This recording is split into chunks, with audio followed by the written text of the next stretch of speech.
Welcome to Proclaim, a presentation of the Catholic Diocese of Alexandria. Join us as we journey together through the Scriptures revealed to us by God. Good morning and welcome to Proclaim. As we now enter into chapter 4 of the Gospel of Mark, it's a somewhat different chapter than we've seen before because it begins a series of parables and even gives some explanation of the use of parables by Jesus.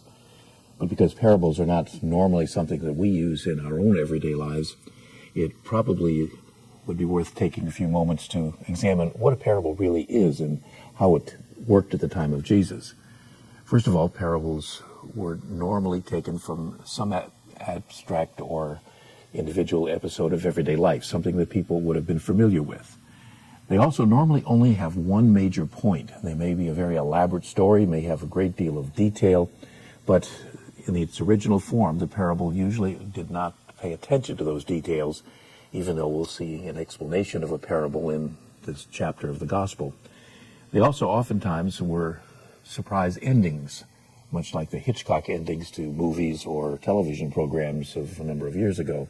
And so Jesus would begin telling a familiar story that people could nod assent to, it made sense, and at the very end he would throw something very unexpected.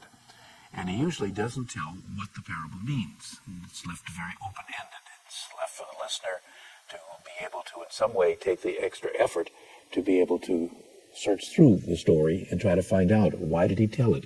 What was the point that he was making? There are occasions where he tells us somewhat of his intent, but many times he doesn't. And so we're going to see a number of parables as this chapter unfolds. And in these parables, basically Jesus leaves those endings open-ended. And many times they're surprising. This program was brought to you by Christus Cabrini Hospital.